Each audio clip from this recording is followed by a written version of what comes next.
Hello.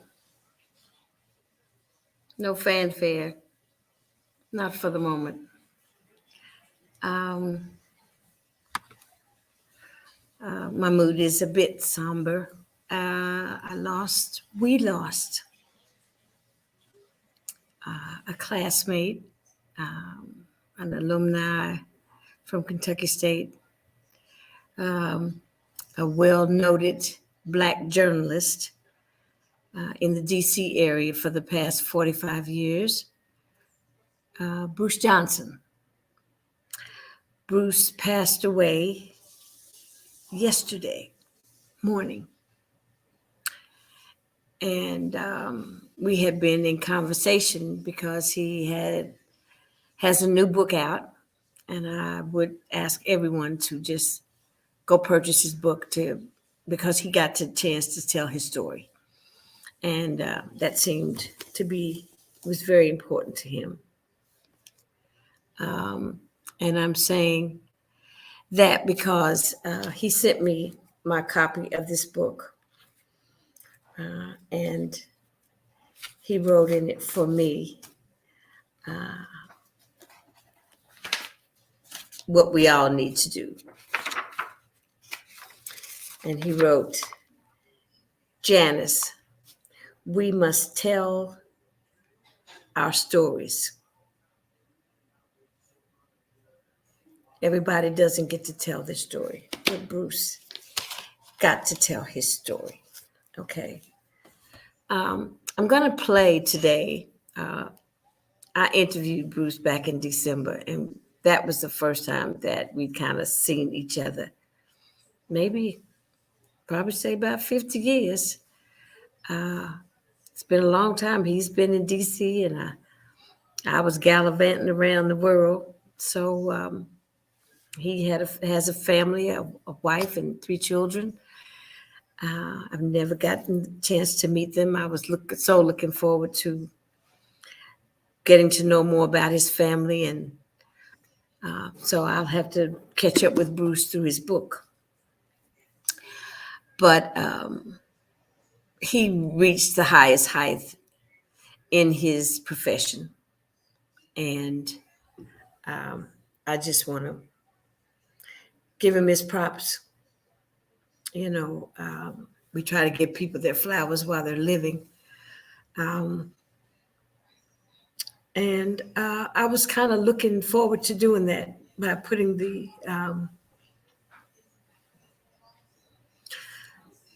the book signing together for him. Everyone has been so kind in helping me.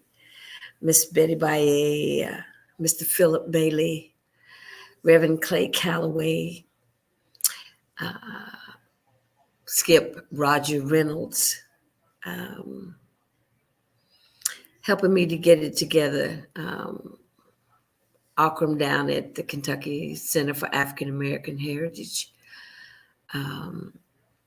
The people over to Muhammad Ali Center. Carmichael's bookstore, Miss Susan, I thank you. She was going to sell the books. I'm hoping that we can still do something maybe around the book, but I would first maybe like to get the family's permission, because sometimes you just can't step out and do things for people. The family wants it to know that it's going to be done properly, because he deserved to have things done in order. That probably meant a lot to him. He seemed to be very meticulous about his work, and being a journalist, he had to be very meticulous about his follow through. He crossed all the T's and dotted all the I's. But what I wanted to do is if you'll indulge me just a minute before I play the interview with Bruce and myself, I'd like to read a piece of the Washington Post article. I'm just going to read a little bit, and then I will put that article in a post from Jantastic Productions somewhere where you can go and click on the link and read the remainder of the article until you buy the book. Okay, so here we go. Now give me a second because I'm doing a screen share and I'm not the best at all of this.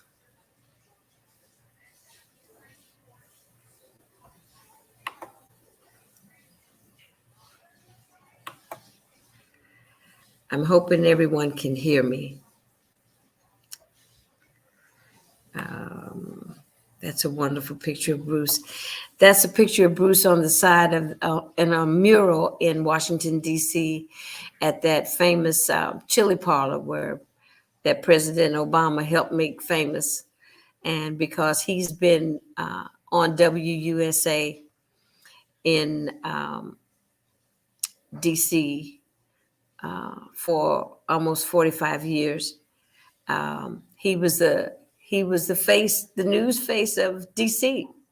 You know, somebody called him Mr. DC, which was probably more than likely, I would say, who he was. That's Bruce Johnson from Louisville. I just want to hold up for a second. I just got to make sure you're hearing me.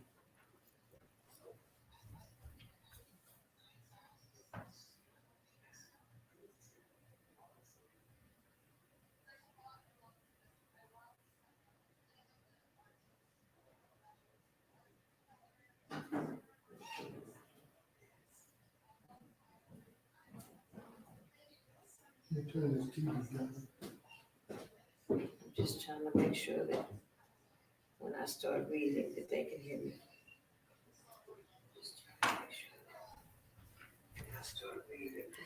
Okay, so I think you can hear me.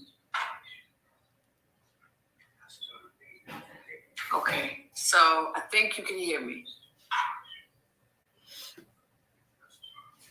Okay, so I think you can hear me. Okay. Okay, so I think you can hear me.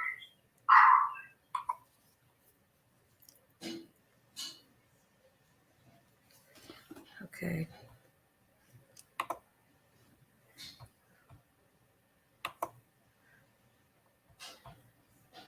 Okay.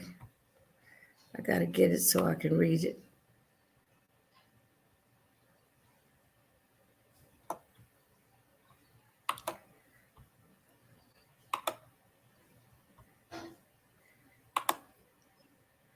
Okay, here we go. During his 45 years at Channel 9 in DC, Bruce Johnson became one of the most respected and highest paid TV news reporters in the country.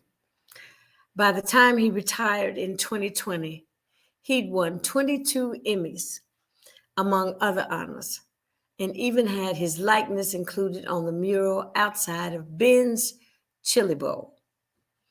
In a recently published memoir, Surviving Deep Waters, Bruce Johnson, 71, writes about growing up poor and without a father in Louisville. For fun, he dropped from tree branches hanging over the Ohio River and dog paddle back to shore, unable to actually swim. At 14, he left home to study at a seminary, but he gave up the priesthood because I was also drawn to those things that most 15-year-old boys crave: girls.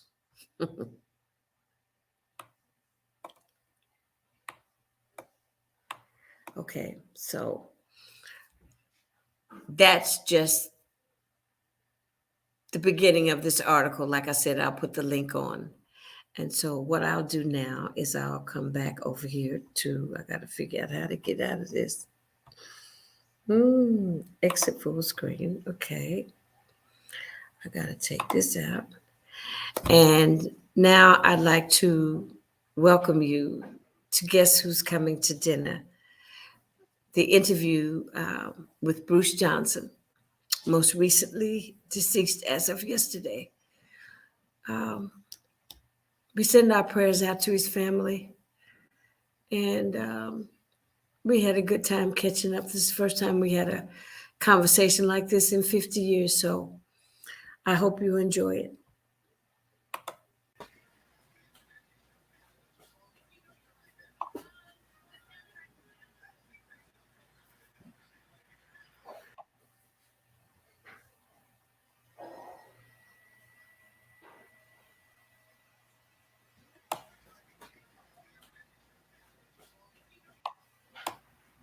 Hello, Louisville. Guess who's coming to dinner?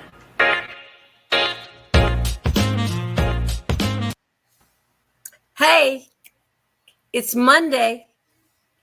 Guess who's coming to dinner? I am your host, Janice Carter Miller. And I'm going to tell you, I'm just as thrilled as punch pie, sweet potato pie, that I've got a classmate from high school, a college classmate. You know, when your friends, leave the nest and go out and do great things, you have to kind of say, we went to school together. You're proud. In Louisvillians, we have that Muhammad Ali spirit that we all think we're the best at whatever it is we do over here, honey. Let me tell you. So don't get it twisted. Nothing has changed. We just are seasoned now. And so today I'm bringing a friend of mine from Shawnee. I think we went to junior high as well as high school together. I'm going to introduce to some and present to others my classmate, Mr. Bruce Johnson. What's up, Bruce? Janice, how you doing? How you doing? You haven't changed. You haven't changed at all. Really? Look, I wore my glasses instead of being glamorous. I wore my glasses because I know you remember that I wore glasses. I wore my glasses so I could look smart. You were smart in school. You were very smart, but you were always I used to make fun of your voice. Really? And your voice turned out to be your gift, huh? Yeah, I guess so. Yeah. I guess so. I'm blessed. Mine turned out to be my gift, and I didn't know it. Absolutely. Yeah. So tell me about. Oh, I'm just trying to figure out where I want to start. Okay, so we went to high school together. We went to Kentucky State, same time, and then you moved. You left Kentucky State and went to school in Northern Kentucky. So let's pick up from there. Okay, so I was at Kentucky State for 3 years. Like a lot of us, first in my family to go to college. I didn't even know college was an option, but right. Yeah, right. I didn't think about it either, really. Absolutely, and it was a great move for me. I mean, it was a chance to grow up. It was a chance to continue relationships with great friends like you. There were a group of us from Louisville, Shawnee, others from Central, Mail, and that sort of thing. So I was at Kentucky State for 3 years, and not on my, saying my last year, I struggled. I was out of money. I didn't want to borrow any more money, and working and trying to go to school at the same time was just wearing me out. And so I'd already started doing radio. I had worked at the Frankfort, Kentucky radio station, WFKY. And during the summers, I worked at WLOU, and that's really where I introduced to radio. I worked with Daddy D, who was Bill Summers, Bill Summers. I was going to say, you came under Bill Summers. He hired me. He was paying me $100 a week. I thought that was a lot of money, too. I was the morning drive guy. He put me on in the mornings. And so, I mean, he really treated me as a grown-up. And, that's the thing about Black radio. It gave us a chance, a shot when nobody else would. And so I learned the craft there. That's also where I started, reading the news, okay? Because you had to do everything. You had to sign the station on the air, which I could never get right. I would come from the streets partying on Friday, and I'm supposed to sign us on the air on Saturday, and I could never... I'm glad to sit in my car to see if I got us on the air or not. But at any rate, so worked at WLOU. And so when I left Kentucky State, I had gotten a job at WCIN in Cincinnati. I knew Cincinnati because I'd gone to high school there for 2 years. So, and then from there, I just walked into a TV station, one time, and they were expanding and looking to get a little diversity and hire some people of color and some women. There were no women, so I became the first Black guy they ever hired, as a Oh, reporter. wow. And it was really a Mhm. reporter trainee, and they hired 2 white women at the same time. So I knew I was going to finish undergrad school. I promised my mother, more importantly, I promised myself I was going to get that undergrad degree. So I started going to school full time at Northern Kentucky University, and I finished up there in no time, and then went on to grad school at the University of Cincinnati full time. So I was in Okay. Cincinnati for 4 years. That's where I got my start as a television news reporter and anchor. Oh, okay. I didn't know that. I knew you. I always knew you were in radio, but I don't know what happened when I found out. I don't know if I was in DC. I went to the Black Caucus one year, right before President Obama was elected. Right. And because I've always been a little bit political, I tell some people that don't really know, I said I'm really kind of like a beret and a leather jacket short of being a Panther, but I try to chill out.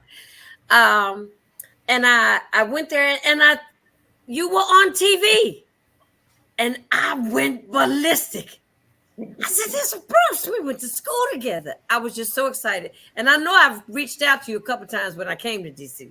Yeah, absolutely. And you mentioned the Panthers. So, we're going to be jumping back and forth in this interview because you I and I, know. we have some history. I remember when we were seniors, like at Shawnee back in 1968, Right. and the riots took place. I don't know where you were, but I was Yes, out there in the I was street, there. I Grand was Avenue. there.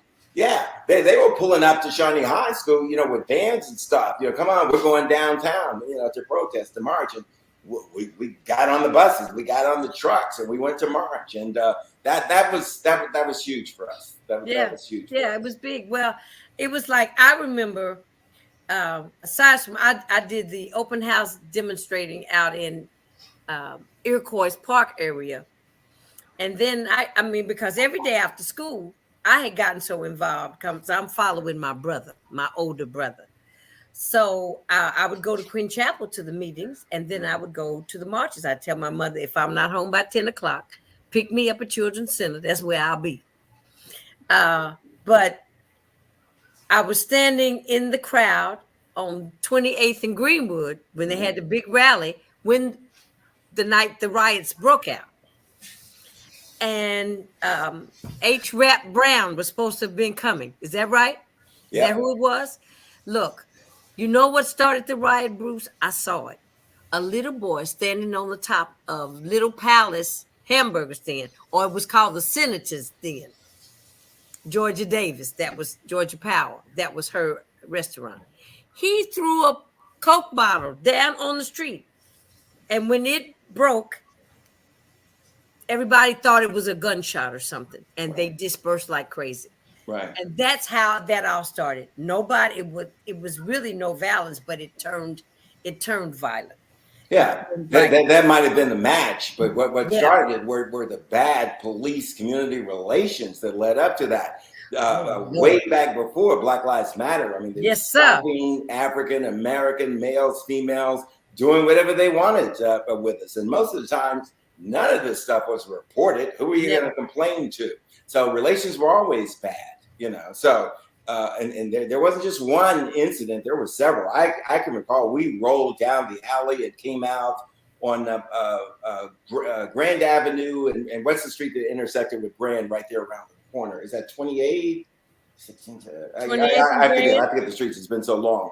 But we were on one corner doing whatever. Let's leave it at that. And I could look down and half a block away. It's National Guard. I mean, just 10 and 15, guardsmen deep. And at any point in time, they could have marched on us. Somebody could have fired, as they did in some other places, Kent State and other places, and hit any one of us because we were all out there in the streets, and you couldn't decide who was who. Going to liquor stores, clothing stores, grocery stores. Yeah.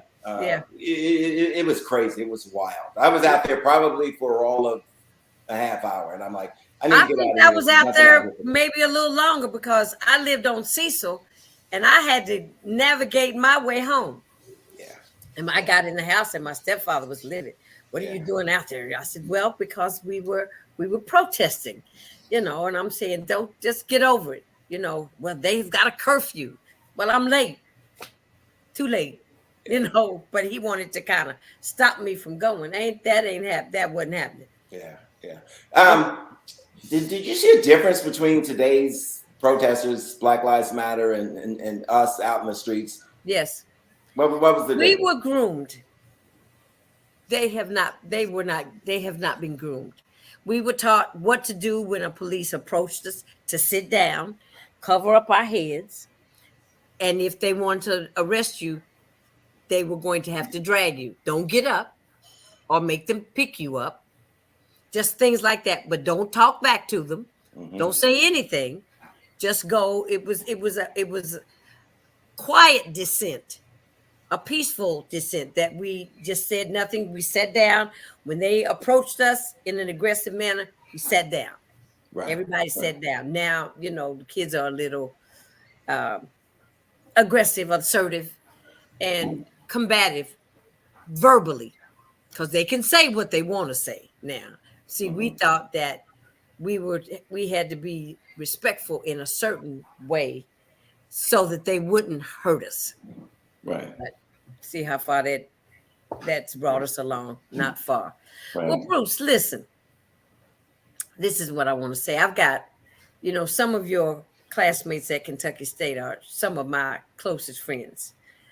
Roger Reynolds, Huh? Mike Lanier. You remember Mike Lanier? I think. Mike Lanier and Who was your roommate? That's what I want to know. who was my roommate? My freshman year, there was a guy from some small rural community. Lawrence Rideau was my Rideau roommate at was one your point. roommate? Crazy Lawrence Rideau from Chicago.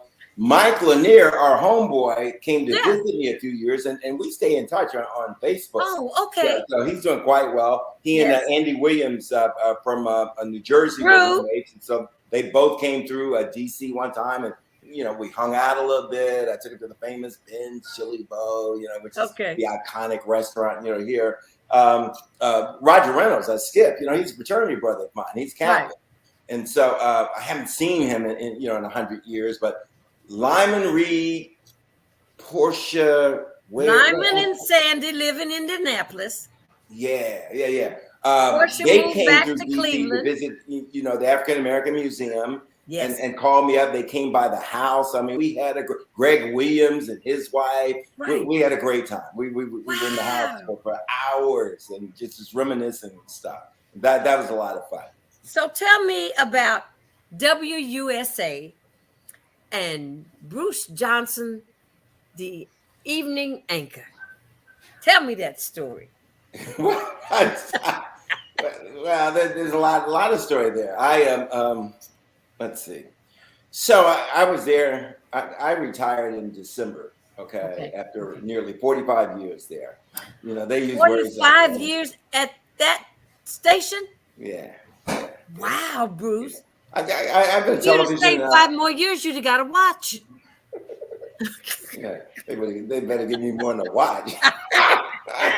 so and it was time, but I got to do everything. I mean, I came there and for the first time in my life, I'm working in a big market television station with other African American journalists, women journalists.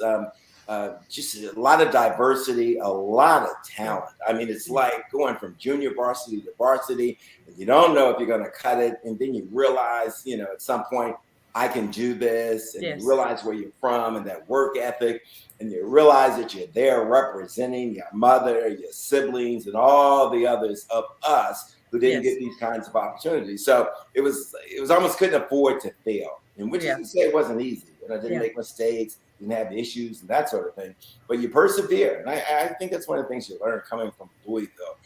And kind of background and surrounded by the kind of people, that we were surrounded by, even though we started out very, very poor. I mean, we lived in Cotter homes, and then we moved up, as I like to say, Kaiser Court near Chickasaw Park and that kind of thing. But, even when we were in the Cotter homes, during segregated times, not far from us was always those role models, the doctors, the lawyers, the educators and stuff. We had to go to the Absolutely. same schools, the movie theaters, and the eateries and the restaurants. So we didn't have to look far to see our role models. Well, we had everything we needed in our community. We had everything we needed in our community, and we were safe. I mean, my mom wouldn't think anything of putting me and my younger brother at age, 9, 10, or even younger, on the bus, sending us to the East End to visit my great grandmother.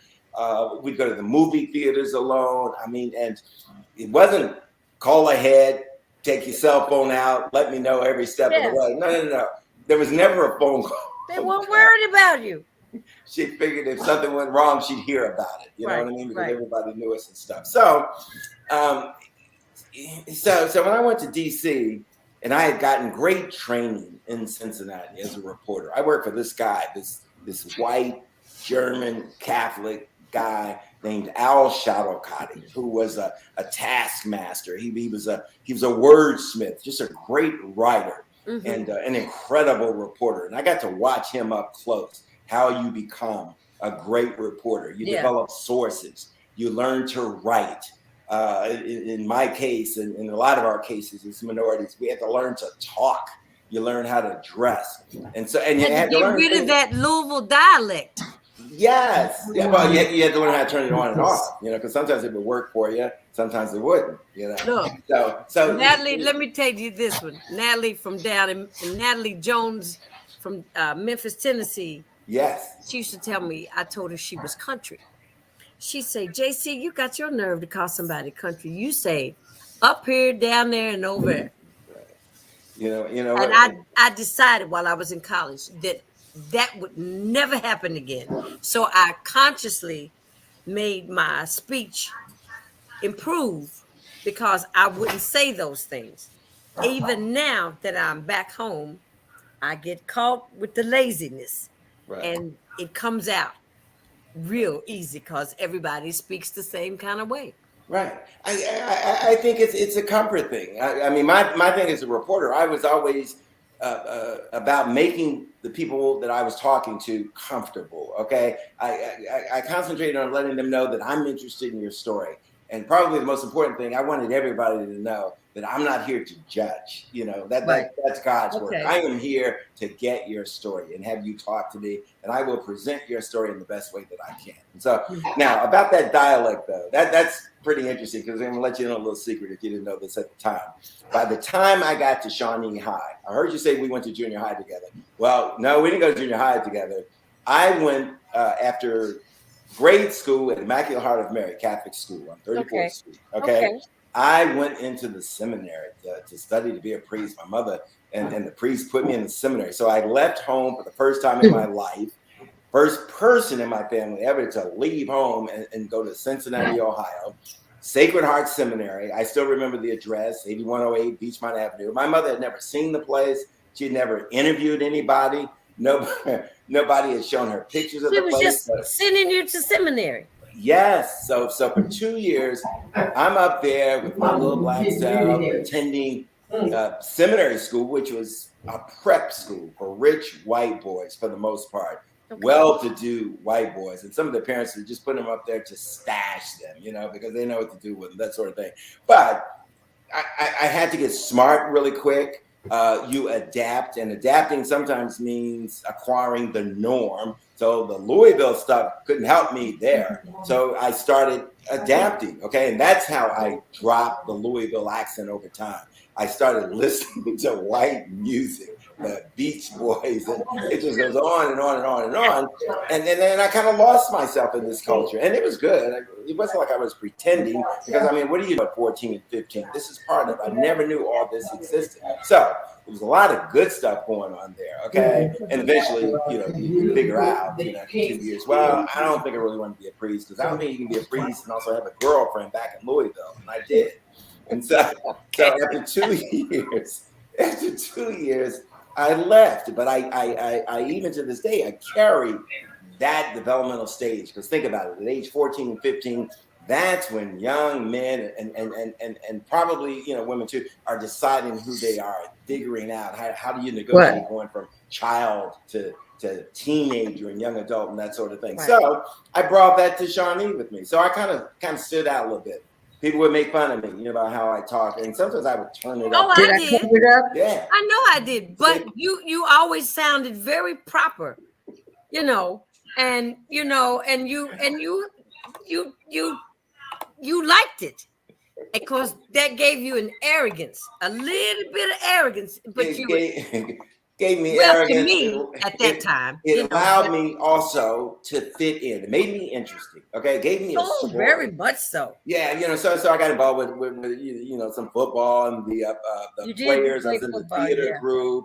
And you probably don't remember this, but you and I were boyfriend and girlfriend for a short period of time. I know. You probably dumped I know. Me I didn't know if you remember it. I said, I know you like me, Bruce. You were a cheerleader. You dumped me at some point in time, but that's okay. I recovered.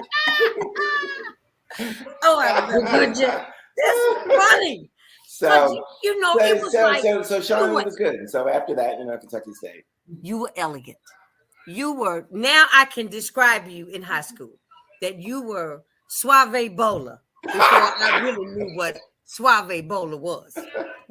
I'll tell you what, that little time in the seminary taught me that.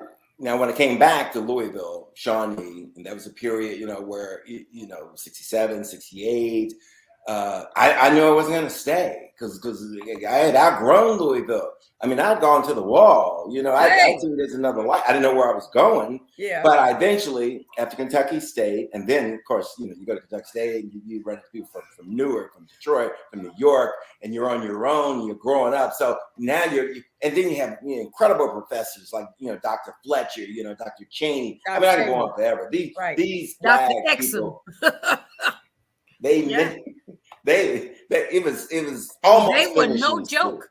Huh? They were no joke about your character and how you carried yourself at that school because they would walk you to the Greyhound bus. Absolutely right. It was at Kentucky State that I learned who Cassius Clay really was and where he got his name from. And then, I come to Washington, fast forward, there's a statue right there at Lincoln Park of Abraham Lincoln and the slave, and Abraham Lincoln's standing over him in a very, subservient, posture. And this guy, is probably a descendant of Cassius Clay, my Louisville, a homeboy and that sort of thing. But anyway, in DC, I quickly, not forgetting my roots, I was brought here to cover City Hall, politics. I had done that in Cincinnati. First African American to cover City Hall. It was a white bastion of just power and greed and making the laws and all that stuff. So I know how to do that, and I really know how to do investigative stuff. So I came to DC to do that, to cover the mayor, the city council, blah, blah, blah. And one of the things I learned to do early on in TV is to not go to City Hall every day because it's kind of boring.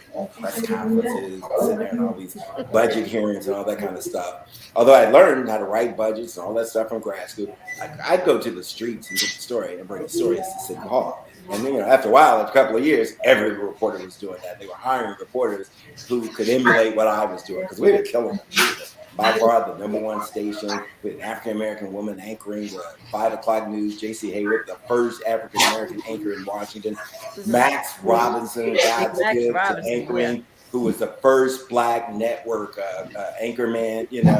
Oprah was right up the street in Baltimore. Her good friend Gail King was a reporter trainee under me. I mean, I was one of her mentors, and it just goes on and on and on. All the people who came through this place, and it's Washington. So everybody came through there. And then on some days, I could end up at the White House. I could end up at the U.S. Capitol. I could be in the streets. And then when they were convinced you could be trusted, you were good, and you brought value to everything you did, they started sending me out of the country. I mean, I'm this poor kid from Louisville, from Kaiser Court, and what is it, 1627 South 34th Street. I mean, I've been to Moscow, I've been to Paris, I've been to China, I've been to Japan, I've been everywhere. So really blessed, really blessed.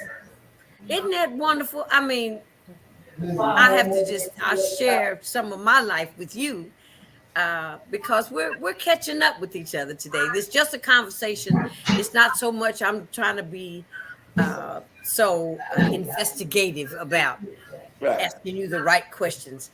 But like you, I've been able to see the world with my music. I lived in Paris for 5 years. I've been to Hong Kong. I've been to Istanbul. Look, during the time right before uh, they invaded Kuwait, and my Pan Am flight, and you know how long ago this is, a Pan Am flight, Right.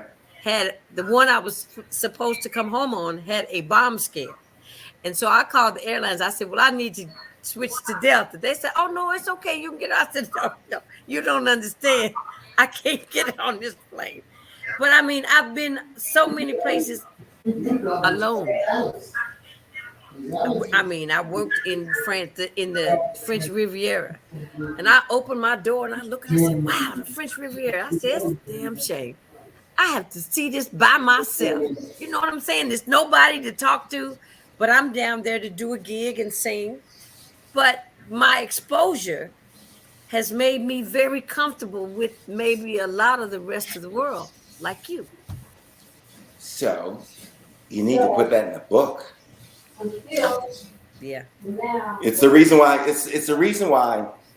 Okay, I've written a couple of books. Okay, so this is my third. This your third book? Yeah, Okay. it's called Surviving Deep Waters. Yes. Not going to tell you everything about where the title comes from, but let me put it this way. Chickasaw Park, the Ohio River. Okay, that's where the title comes from. Wow. Something that happened. We continued to have while we were children. I'll start with that. But Deep Waters, obviously, goes a lot further than the river. It's life's lessons. It's overcoming obstacles, setbacks. I'm going to back up one thing though. About your voice. I remember when I first heard you sing, and I mean like not at school, Shawnee, but I think like at Kentucky State. I couldn't believe that voice was coming out of little Janice Carter. I mean, you had Bruce, a voice. I sang for class day at Shawnee. Talking about a voice. So I mean, when you were so confident about your talent. You left what? You left Kentucky State for a year to go sing professionally? I dropped out halfway through my sophomore year. Yeah. Just for one semester. You didn't drop out. You took leave. I dropped out. Okay. You took leave because you went to try something else, came back and hadn't missed a beat. Y'all pledged on time. You graduated. I mean, how does he remember all that? Smart. I mean, so I've been watching you. I've been following you. Thank God for social media. Wow. I didn't, and I never thought about pledging, Bruce, when I came to school, because I thought I was just too cool to be in a group situation. But when I came back to Kentucky State, I knew I had to go to school straight through to catch up with my class, so I could come out with everybody else. I said, y'all, you're not leaving me. And that first semester, I had learned how to study.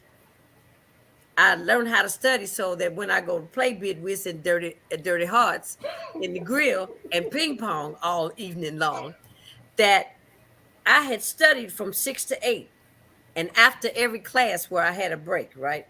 And that was the first time I made the dean's list. How many hours did you have to carry? What's the most hours you ever carried? 18. Right. Okay. 18. I carried full load from when I came back every semester. And I went to summer school. Right. So I came out with my class. Right.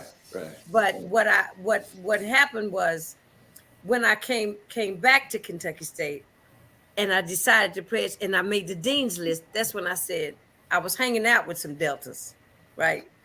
And they was like, JC, come on and pledge. I said, well, I did pull the grade point average this semester. Right. So then that propelled me to pledge, which was a wonderful experience for me. I found out how to play that game really well. If I'm gonna get in trouble every night, then I'm gonna do something every day. They say JC from Louisville, itsy bitsy, teeny weeny, bip bopping mama from Louisville. That was my line name.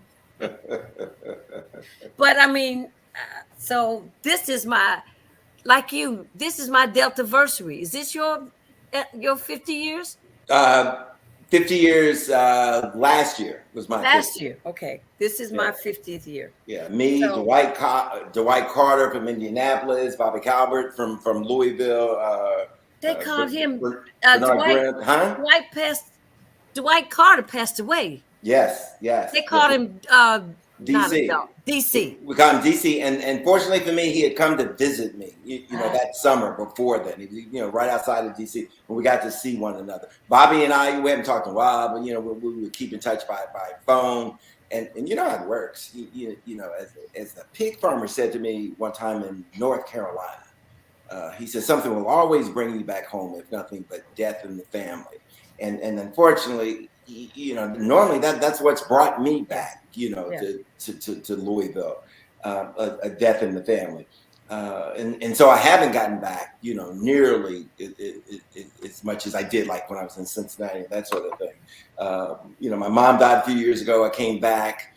I had a sibling who died, a couple of years before that. I came back, and Muhammad Ali dies. I came back to cover the funeral. If not for the pandemic and COVID, I would come back for Breonna Taylor's story. I mean, she and I share the same birthday, June 5th. Who? Can you believe that? Yeah. Who do you share the birthday with? Breonna Taylor. Oh, Breonna. Okay. Yeah. So and a number of things, and that's amazing. Like so I was asking you about writing your book, and so we're talking about my book. And one of the things about my book that ties it together is a lot of the things that I've covered professionally have taken me back to where I was as a child.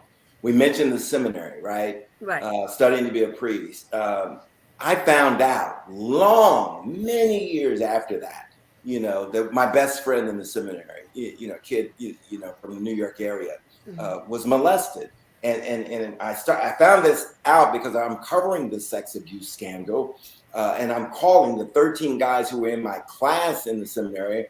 Are you okay? You okay? Anything ever happened? Everybody's okay, except this one kid. He's not a kid anymore. He's an old man like me, but he says, I really don't want to get into it. But he let me know something happened. Then finally he called me and found out that my book was almost finished, and he wanted to talk.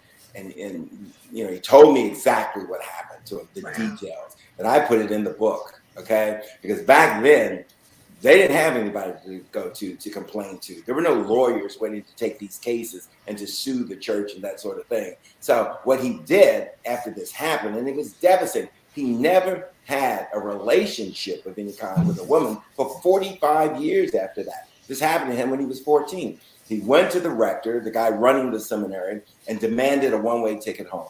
He called his parents and said, I'm leaving. He couldn't tell them why. It took him years to tell his parents what happened to him in the seminary. And he wasn't the only one. And he was molested twice by some upperclassmen, but then the ultimate, pedophile turned out to be a priest. A priest. Who was supposed to be taking care of him in the seminary. So that's in my book. Okay, that's in there too. Muhammad Ali's funeral is in there too. So it's look at the breadth, the gravity of all the things that you've experienced. Like, did you ever imagine we'd be 70-some years old sitting here talking to each other? But thank God, by the grace of God, here we are. And thank God for things like social media. Think of all the people that have reconnected, through social media. Right. Lots of people. You can reconnect with people, not even tell them you're reconnecting. You just look them up. Right. You don't want to be perceived as a stalker. But I've looked up a lot of both brands, and hopefully they're doing good. And you find out about the ones that didn't make stuff. Right. It's grace. Right. You're an example of grace. Look at you, and you look so good. I mean. This is grace. We are where we're supposed to be. That's the way I look at it. This is how my husband, when he preaches, he says, God had a plan for us. He already knew what we were going to do and who we were going to be. We just didn't know. Absolutely. It wouldn't have been fair if we knew. It wouldn't be fair. I mean, in the journey, the mystery of it all, and how we've molded and by the grace of God come to where we are, to know what we know about ourselves, about the world, how to navigate. You know what I'm saying? This whole show came about, Bruce, because of Breonna Taylor's death, because of George Floyd. I've been so angry and upset that every time I watch TV and they're killing black folks like we are non-beings.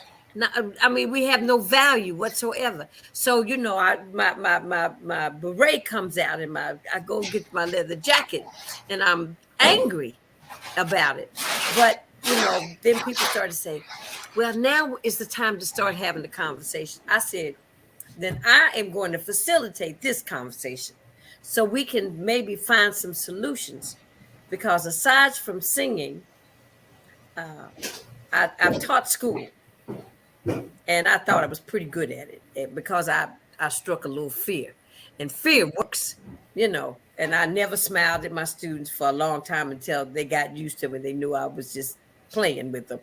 But I felt like I have something to share with the 16 to 25-year-olds, especially those, because a lot of them are talented. Everybody's not meant to go to college. Everybody's not going to be a blue collar worker, So I'm saying I got out of I was catapulted out of Louisville by my talents. So let me tell them how you can be a singer or a rapper or a dancer, because nobody told me, but now I've got a blueprint, kind of, sort of, that you can do this if you put in the work. You can put in the work. So that's what I want to share with them. But the conversation that we're having is to find solutions so they can stop killing each other. I can't do too much about the police, but I'm saying we have to do things about our own children. And right now, Louisville's having a problem getting a hold on the death. All over the country, they're having a problem. It's not just Louisville. I mean, homicides are through the roof here in Washington. But you're absolutely right, and I love how you pivoted from Black Lives Matter, police having the authority, right? To kill us, and getting away with it. Okay, right. To what we're doing to one another. And then there's the whole health disparity issue. It goes on and on and on. It's amazing we're not an endangered species. Okay, we are. The thing you were talking about, though, and what I heard, and where we're going with this conversation is, it's an inside job. It's what we think of ourselves. It's what that individual thinks of him or herself. Yeah. You could drop 1,000 weapons on some blocks. Black communities, white communities, Latino communities, we pick up weapons, but we wouldn't turn and shoot one another. So why is it that when you do the same thing, because we're not going to stop the guns, okay? It's too much money in guns. It's kind of like the war on drugs, okay? You didn't stop the weed, you didn't stop the cocaine and all that kind of stuff. It's too much money in it. Same with guns. So why is it that some people take the guns and quickly turn on one another? It's an inside job. It's what you value. It's what you think of yourself. Right. When you are convinced you have no future, when you're convinced that you probably already outlived your dad, your brother and others like that, you don't value life. Okay. You expect, to be taken out at some point in time, whether it be by a cop or a neighbor or a friend or whatever. And the other thing has to do with, where are your values? Where do you get a sense of identity from? If you get it from your boys, who dropped out like you did, and they become your family and your support system, you're in trouble. You're in real big trouble. If mom and dad, if there is a dad and mom, and if they no longer have any influence over you, if you can't look to them as examples. And Janice, it's tough being a living example. Remember how we came up? It used to be, do as I say, not what I do. Lord, yes. I'm watching you. Mm-hmm. I'm watching you. You know what I mean? So we had all these crazy rules. We beat kids with whips, belts. But just think, we came up with things that we in turn. How many times have you said those things to your kids? Because you remembered them. Do as I say, do. How come I can't do it? So and so's mama, let them do it. I'm not so and so's mama.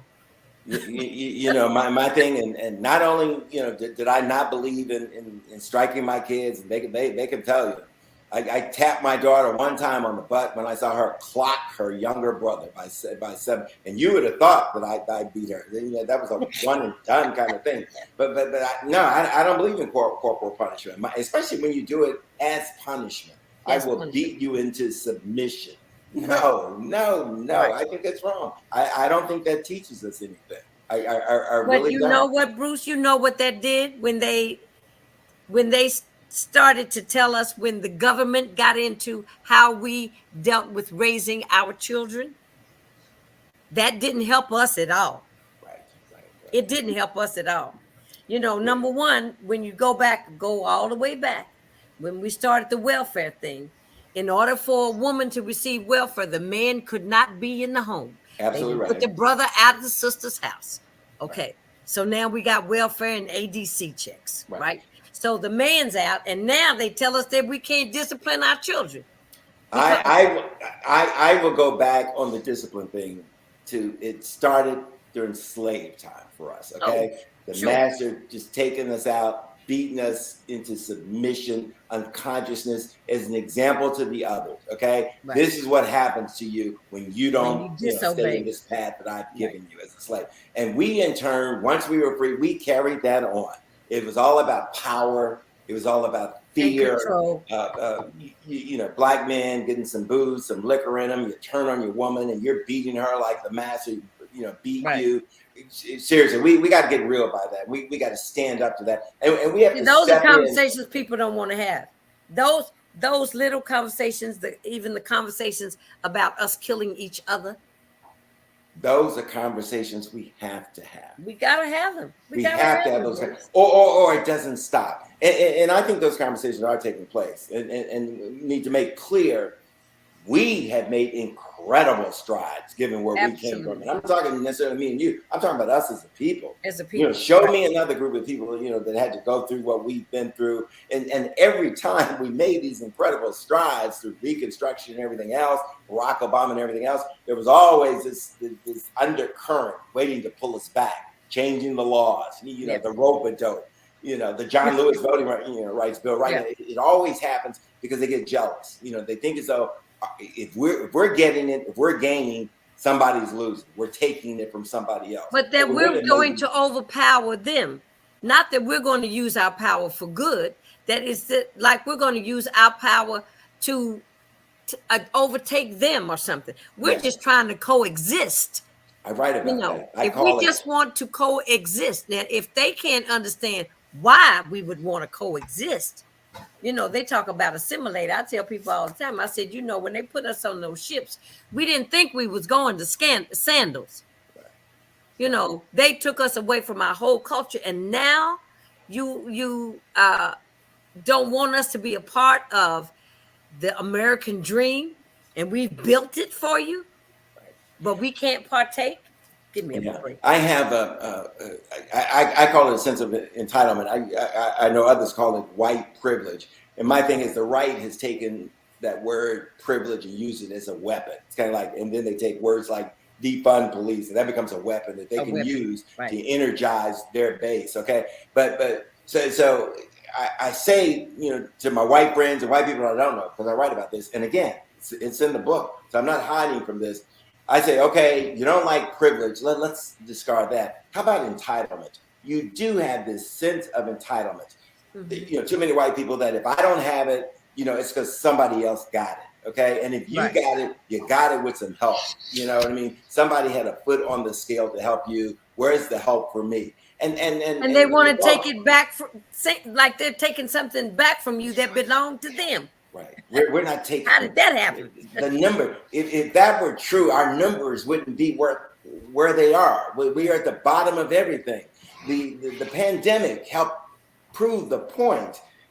We were contracting the disease faster than anybody else. Right. Far faster and exceeding our numbers, our percentage of the population. We were dying from COVID in disproportionate numbers. Right. And it wasn't just because of our bad health of DNA. We were the frontline workers. We were more exposed than anybody else. We had the poorest healthcare system. I mean, all of those reasons. Now they came around to realizing this and admitting this, and then they would tell us stupid things like, if somebody in your house gets COVID, I need you to quarantine. Okay, that's fine if you live in a 6-bedroom house or a 4-bedroom house, but a lot of us live in multi-generational situations whereby nobody can quarantine. We share a bedroom. Where are we going to quarantine? Right. In Israel, what they were doing, they were taking people out of the houses, the apartments where most people live, and they were putting them in the empty hotels downtown. They didn't have any tourism. Nobody's staying in the hotels. So they would put people, they were quarantining them in the hotels. Federal government was paying for it anyway. We were the last to do that. And I blame some of our Black leaders for that too, because they should know better.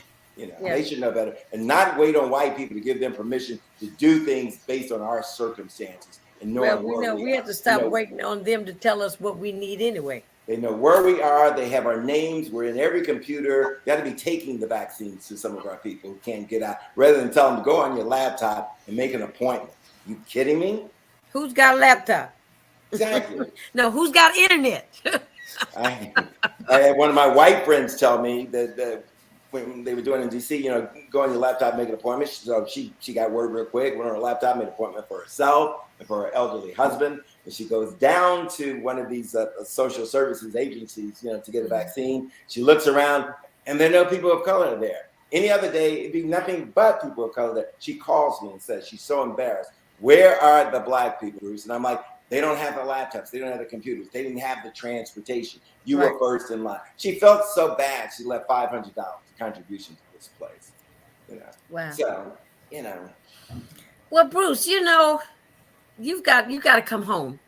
So you're going to come home when is the book coming out? And give me some information because I've got a little banner that I can make here.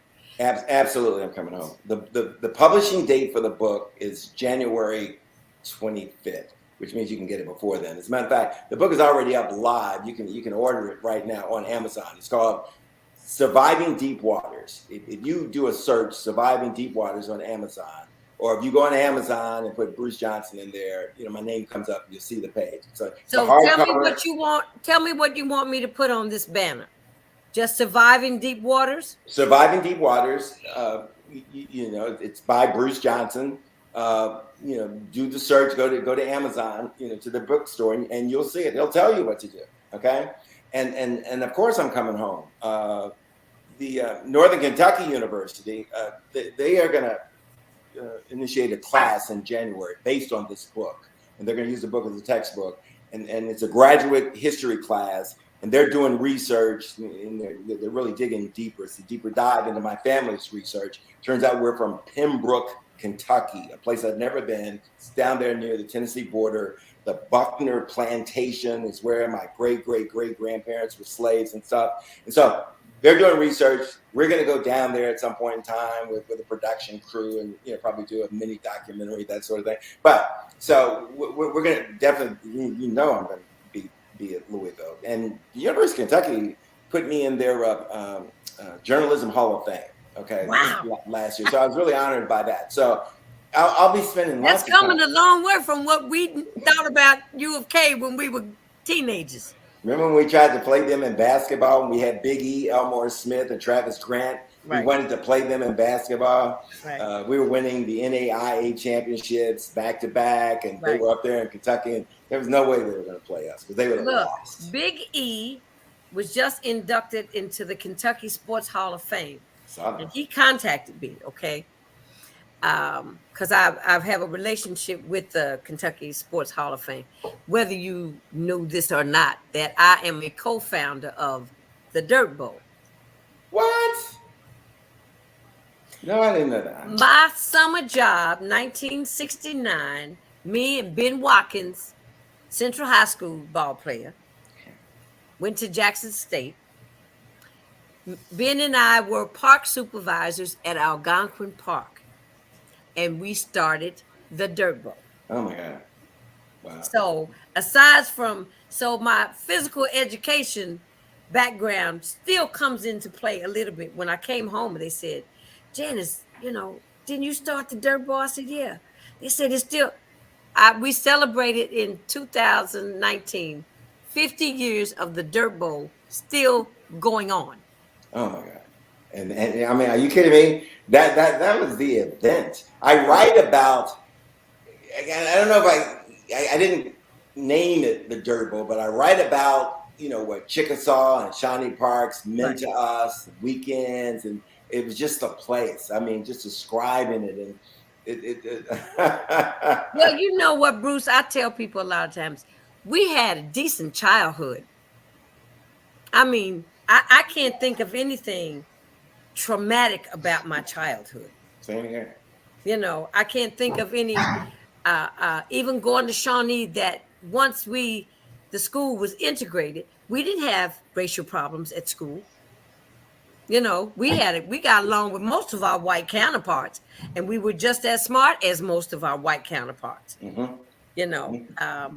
And most of the history that we've talked about, I mean, that was going on around us. Now, my younger siblings, they were bused, when Louisville started busing, and I came back as a reporter from Cincinnati covering that. That's how big that was. But we were kept away from that. Segregation kept us away from a lot of that. You know what I mean? Well, it was going on because when I left, when I went to Kentucky State, and then later on, when I started doing my research and everything. Oh, I learned about a lot of what was going on in Louisville that we were children from. The prosecutor, the first female county prosecutor who was murdered and tossed Alberta. off of a bridge. Miss Alberta, and it goes on and on and on. Frankfurt, where we went to undergrad school, then they were hanging people, from the bridges. Not that long before we got there and stuff. Right. My first wife used to tell us all the time, Madge Williams, you guys don't want to venture too far off campus, okay? I'm telling you, this is still the South, and I took those lessons to heart, Yeah, but you know what? You said something a little earlier about the kids not expecting to live long. I was told that when I came back home that our kids don't expect to live past 18. What a horrible thought. My dance teacher told me, she said, Janice, they're living like every day is their last day, because they don't expect to live any longer, because they're seeing so many of their peers die at a young age. I never ever thought about it. I didn't think about growing old, but I saw a future. You know what I'm saying? And our kids don't see a future for themselves. That's sad. That's sad. It's very sad. And what's also sad is that you come to the realization you can't save them all, but you come to the realization you got to do what you got to save some of them. Start with what's in front of you. Who's in front of you? I wrote a recommendation just today. Young guy who is from DC, tough neighborhood. The youngest of 6 boys, and raised by his dad. Okay, let's say it for the fathers who are hanging in there and doing yeoman's work. Raised by his dad. This kid now is a sophomore at Old Dominion University. Okay, down in Richmond, Virginia. He was president of his class his sophomore, junior, senior year in high school. He played football, baseball, and ran track. And I just wrote a letter of recommendation for him because he's pledging, into my frat. But we're going to go further than that. I'm going to make sure, report to me next time you come home for break, okay? Because I want to see you, and I want you to see me. And I get back to some of the things you were saying. The hardest thing, being a parent and even a grandparent, and even just being a real person out here. We don't learn this immediately. It's to be a living example. They don't always listen to what we say. They hear everything, but they don't always listen to everything we say. But they do watch us. They do watch. Sure, yeah, they're watching. I've had young people just stop us on the street who don't know us, and and they watch you work. They assume when you've been there for this long, man, you must have gone through some stuff. Yeah. And they start shaking their head. You don't even have to get into details. Man, you must have gone through some stuff, And so, Bruce, and you have. Yeah, deep waters. Bruce, I want to say, look at the bottom of the screen. There's the book, Surviving Deep Waters. I should have made a capital W, by Bruce Johnson. You can get it at Amazon, right? Yeah. So that's going on the screen. Right. But I want you to stick around for a second. I'm going to take you off, and I'm going to close out this dinner segment of the evening. But I want to thank you so much just for being my guest today. I'm so very proud of you. and honored that you would, kind of grace the table with this meal that we had to chop it up and eat it up. This conversation about our lives and how we want to be impactful in the lives of others, because it's all about that as Absolutely. well. To make somebody else's life a little better just by the things that we have learned. Absolutely. I feel sometimes I'm a little stagnant because I don't get to share all of what I know, especially about the music business and how I was able to navigate. And I think about sometimes when I went to Paris, I took French from Monsieur Papier at Shawnee. He was the French teacher, Okay. and I have met his children. And I said, "Did your father teach French at Shawnee?" And they said, "Yeah." I said, "He was my French teacher," but that stuck in my brain, so that when I went to Paris, I didn't know a soul. And my mother said, "You staying?" I said, "Yeah, I'm staying." I said, "They like jazz singers." I said, "I'm staying over here. I'm not going back. So I'm going to go someplace that I need, where I sounded like I could fit in." But I want to say that I was so proud and elated to see you on TV that day. I watch you. I read everything that you put on Facebook. I know. I'm proud to say I know Bruce Johnson. And I want you, when you get ready to come home, we're going to do something big. When you get ready to come home, we're going to have. Uh, I'll help you set up a book signing. I can get any place you want to get. I got a little juice up in here, so I'll use my strings to pull. Actually, Ed Hamilton called me today because he wanted to know how to get on to see your interview with me tonight. So they know who you are, and if they don't know, they better ask somebody. You know. Thank you, thank you, thank you. And thank you for coming on. And I'm going to tell you, Beverly Johnson sent me a note earlier today. She said, "Tell Bruce we had a lot of classes together from Kentucky State. She ended up being a principal and has retired from Lyman T. Johnson Middle School. But evidently, you had some classes with Beverly, and she told me to say hello to you. So I'm saying hello, Bruce, from Beverly. Thank But you. this was just a joy. This has been a joy and a real treat for me. And if nobody else enjoyed this, I know you and I enjoyed it. So Abs- that. Absolutely. Okay. So we'll stay in touch with me. Let me know how things are going. Hang around for a minute. Let me close out my show and then we'll chit chat. Okay. Okay. I forgot how to work things. I got so excited. Bruce Johnson. All right. Louisvillian. When you were. Wow. That was fun to watch. So that was my last conversation with Bruce Johnson. No, I mean, my last interview with Bruce Johnson. We talked on the phone. But for those of you that don't know, you can, his book, Surviving Deep Waters, is on sale at most of your bookstores. And you can also order it on Amazon. I think I'll put that back up here. Let me, I'll create another banner. But I just didn't have a lot of pep in my step today, because this was heartbreaking. That one day, your friends here and the next day they're gone. And he was on such a high. When you've accomplished things and you've seen your work manifest itself, and you've been impactful towards someone else's life. It's a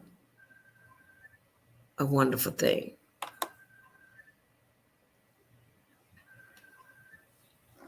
Hold on.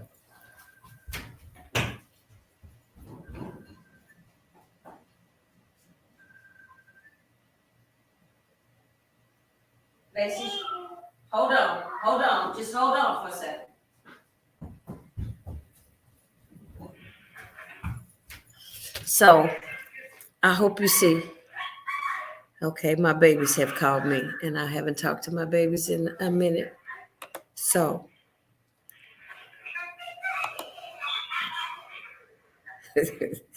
there you go. Bruce, Surviving Deep Waters, Bruce Johnson. I hope you enjoyed the show. My